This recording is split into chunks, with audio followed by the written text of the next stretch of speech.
This is the big challenge. Our economy is what did we drop, like 30% or like 30 something percent this year? Potentially, yeah. People we're facing mass evictions.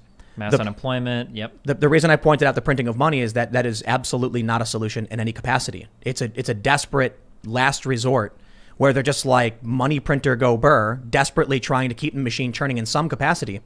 But if people ultimately stop doing things that give them the money value, then ultimately we're headed towards some kind of really serious economic collapse, especially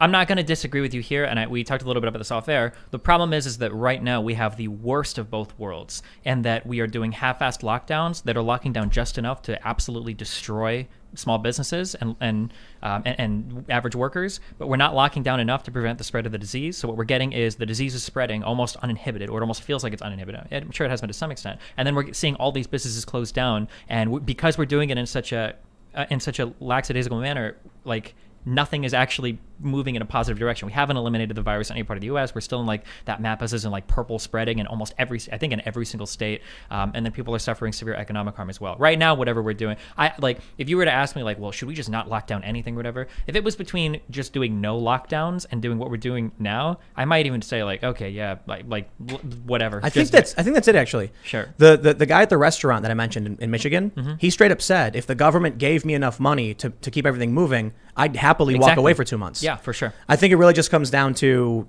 if we were going to shut down businesses, we have to support them through the shutdown. Right. You can't just expect people to stay home and have, we don't expect American Airlines or Walmart or any other massive corporation to have 6 months of savings. And these people are doing revenue in the 9, 10, 11 digits. Like, why do you expect, Frank that owns a bar down the street to, like small business owners aren't making tens of millions of dollars a year off of their business. These people aren't going to have the savings to get through 6 months of not operating their business. It's a tough problem.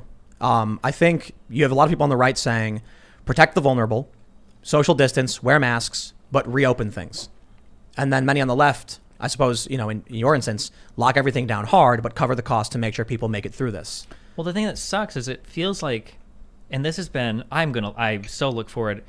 I want to feel like this argument is never going to come back again, but I know it will under Biden. Republicans always cry about deficit spending, but for some reason, when they're deficit spending for their pet projects, it seems like it's okay. I don't understand why we got trillions of dollars of tax cuts from Trump that he celebrated about, growing the economy, which congratulations every time you don't tax. Yeah, and massive debt. I think we were posting campaigned. Biggest budget deficits under Trump of all time. Some of the biggest budget year-to-year deficits of all time.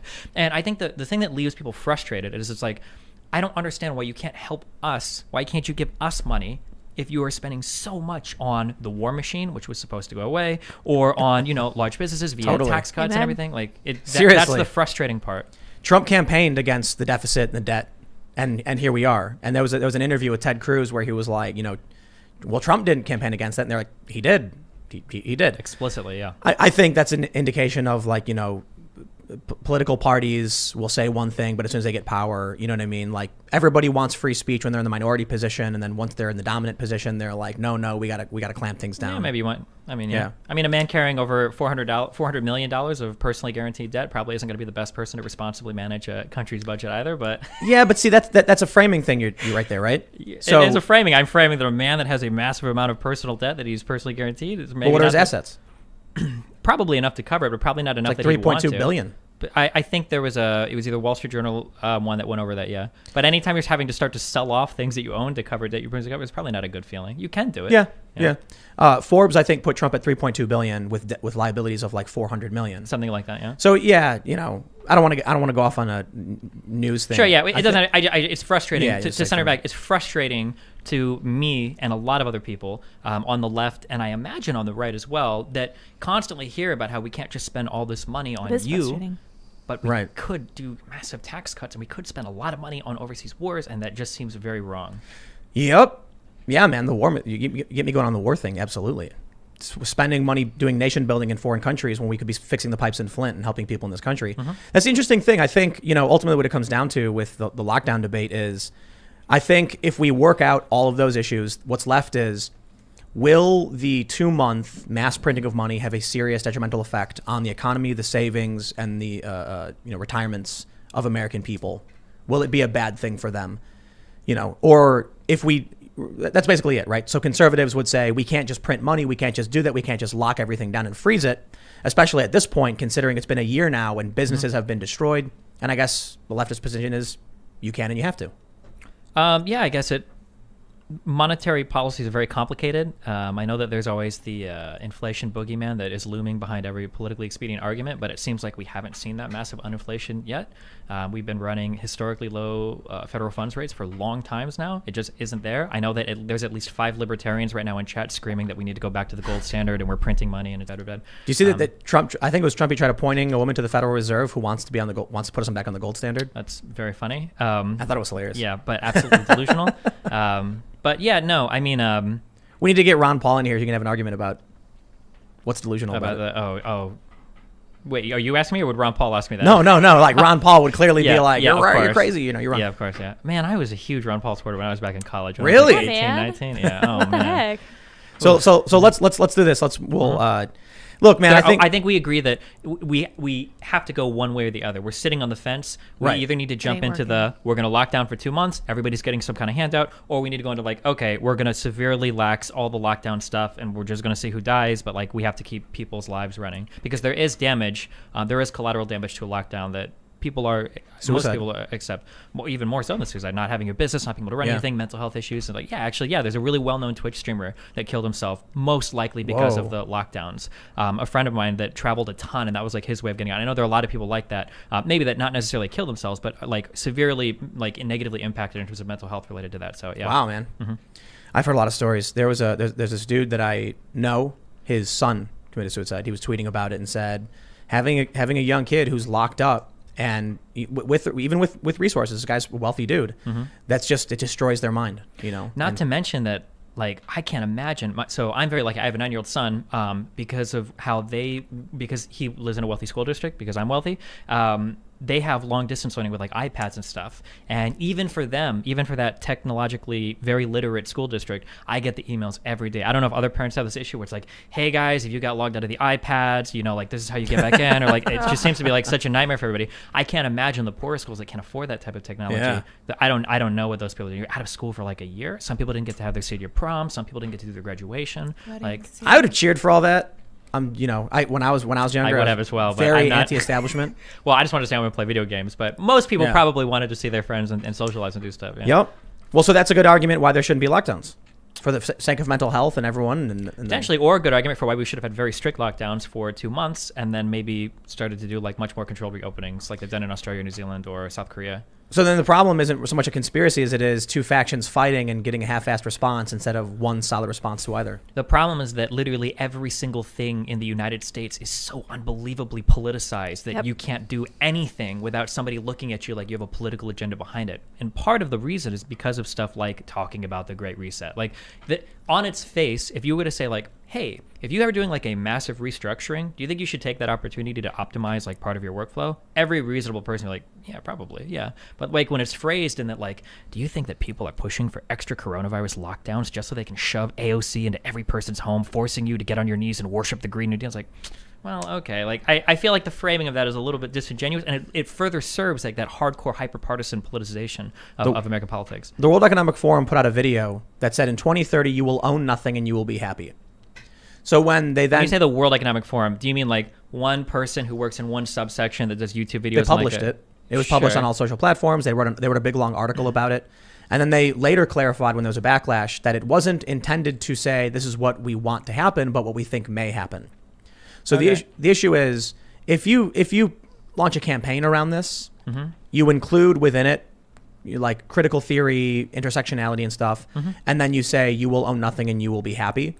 And then people like Trudeau who say we're going to have a reset, people like John Kerry are advocating for locking everything down, which is destroying ownership. Sure. It's like I'll put it this way. Yeah. Not that it's a grand conspiracy where they all got together and said we want to destroy ownership, but that they think it's a good thing. They like it.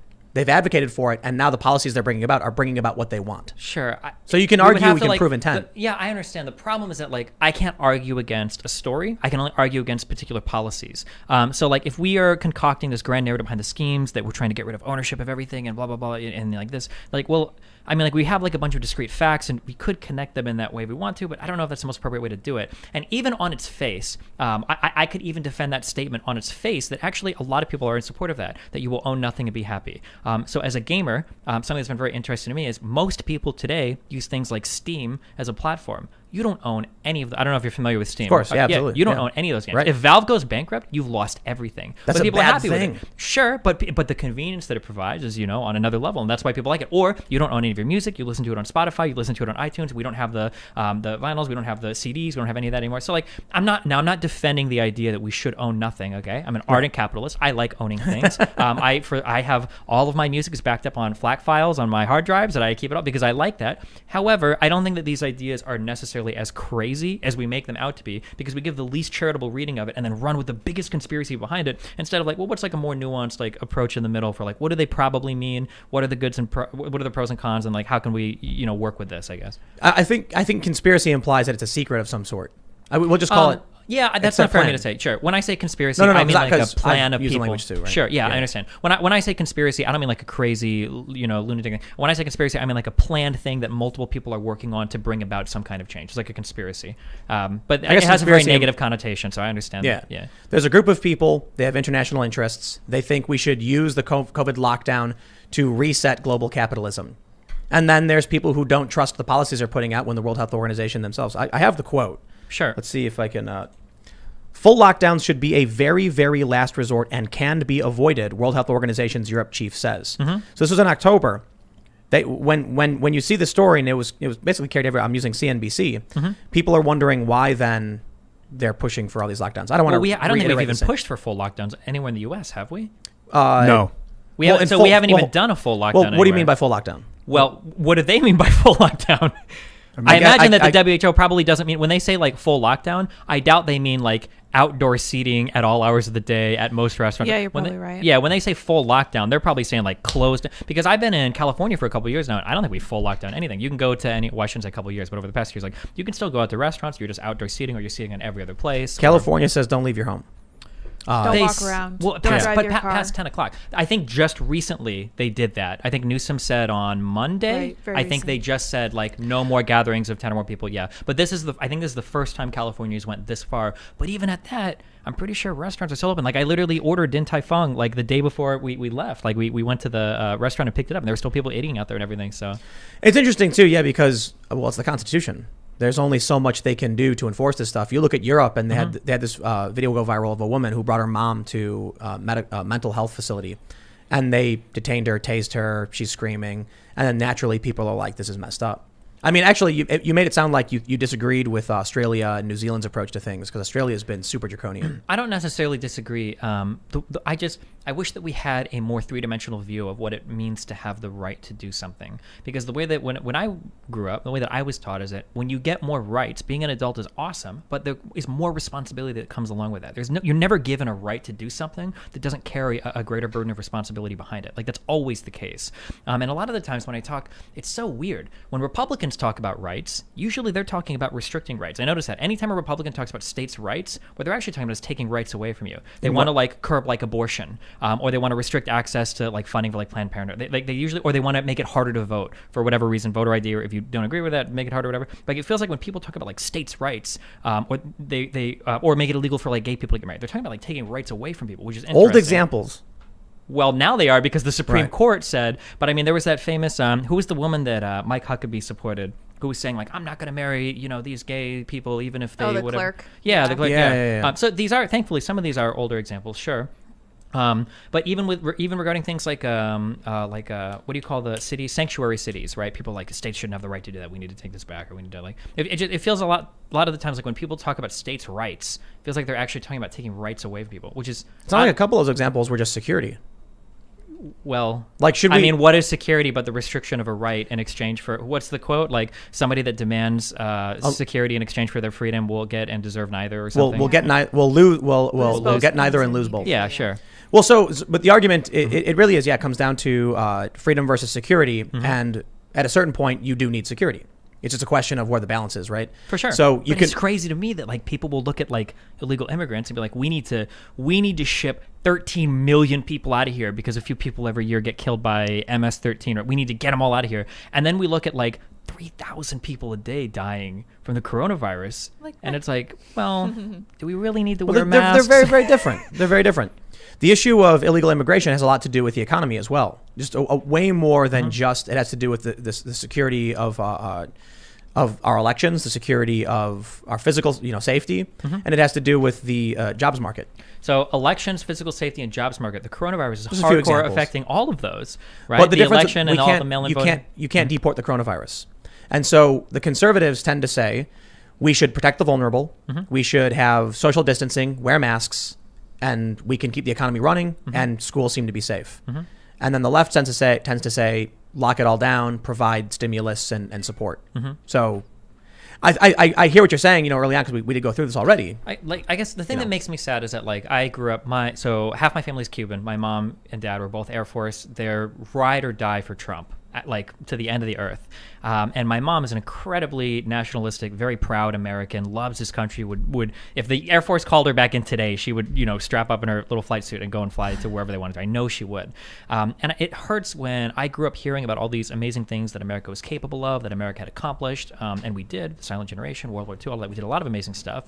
And then when it comes to controlling a coronavirus, individually, we can't take responsibility for this. We can't just wear a mask and stay away from people. Apparently, that's really controversial. We sucked at getting testing out because Trump didn't take it seriously. He didn't push for it anywhere near as much as he should have. We weren't able to enact any of the other measures that other countries. That was a complicated point, though, but we'll come back to it. I don't believe it was complicated. I understand that we can say that, like, well, some tests were put out and they failed. I think that in the United States, regardless of what some people say, I think that this country possesses the greatest technological innovation in the world. If we wanted to get tests out and if the political will was behind it, we would have had that out way earlier. Because South Korea had the same first day reported case as us, and they have I think they have 240 deaths from the coronavirus. Why couldn't that have been us? And South Korea is this entire little peninsula is like a metro. But that's why it's easier for them. That's harder. No, look at New York. That was one of the reasons why New York City got so crushed. Look how tightly packed together everybody is, and all the international travel and everything. Look how many different states with different jurisdictions, with different governors, all protected by the 10th Amendment. Trump can only do so much. And when you have New York City having their health experts come down and say everything's fine, go outside. You have people in California, of Nancy Pelosi, doing the same thing. There's an argument of who took things more seriously and who didn't. But ultimately what it comes down to is Trump doesn't have... Vosh argued Trump should use the constitutional war powers to just assume control and then force things. So firstly, that would be insane. Imagine if Trump would be using executive powers in times of national security to do insane stuff like tariffing China or sending troops down to build the wall. I mean, he's already done this. These weren't even national emergencies. But I'm not in favor of Trump enacting it. It's because he shouldn't have done it there, but you could make an argument that he might do it here. Maybe he should. If there was ever an argument to exercise these powers, it would probably be in protecting a 9/11's worth of people dying every single day in the United States. I don't know if tariffing China is the same level of national security. And that's why it's not a big deal.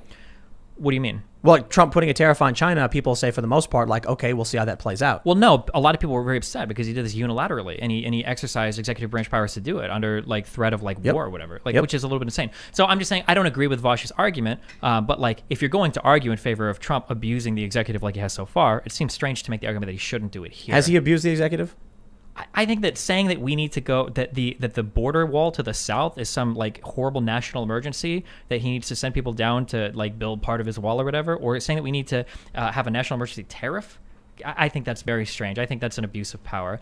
And then more importantly, back to what you said before, Trump can only do so much. Trump actually can do so much because he is so unbelievably popular in the Republican Party. Trump still has like a 93, 94% approval rating in the Republican Party. If Trump went around, if Trump went around and told the governors, listen up, guys, we're going to close down for a couple months because it's your patriotic duty, blah, blah, blah. You better believe that any Republican governor or anybody that's in any plus Trump district is going to be in lockstep behind them because they don't want to lose re-elections. In terms of securing the border, that is the power bestowed upon the president. If he's going to say the United States government, we need to protect our borders, we do. If he's going to do trade negotiations, it's something he would do. Border policy and border legislation, though, that's clearly in the realm of like congressional authority. This is stuff that should be passed through Congress. This went through a series of checks and balances. Congress fought with Trump. They refused to give him the budget he wanted. Like the Supreme Court sided with Trump. Exactly. Because he does have very broad powers. But like spiritually speaking, right? I don't think we would want Biden or Obama to come in and say like, oh, well, I'm going to open all the borders because I think it's good for our national security, right? I would say like, this feels like something that should probably go through Congress, you know? I didn't like DACA under Obama, not because I didn't like the policy, but because it's like, okay, well, we can't get anything done through Congress, so now we're going to like kind of broaden our executive powers and write immigration policy. And we see how horrible that is because anything that could be done via executive action can be undone via executive action. They can't. Trump tried to undo it, and the Supreme Court said no. Well, I think so technically it's true, but weren't there parts of DACA that I think were rescinded? I don't know if that's still being fought in an ongoing manner, but I know that they basically shut him down on several instances. I know. It's complicated to go back and forth. Like executive order is just a really bad. There are parts of our government that people complain about. So the Supreme Court is one of them, and the executive is one of them, and they say that the power has expanded so much in these areas. But I think the reason why it appears that way is just because Congress has been so unable to do anything that's the only place that we can get any meaningful action out of. Thanks for checking out this clip from the Timcast IRL podcast. We do the show live Monday through Friday at 8 p.m. So come back to check us out when we go live. Don't forget to subscribe, hit the like button, hit the notification bell, and we are also available on all podcast platforms for free if you want to listen to us there. Thanks for hanging out, and we will see you all next time.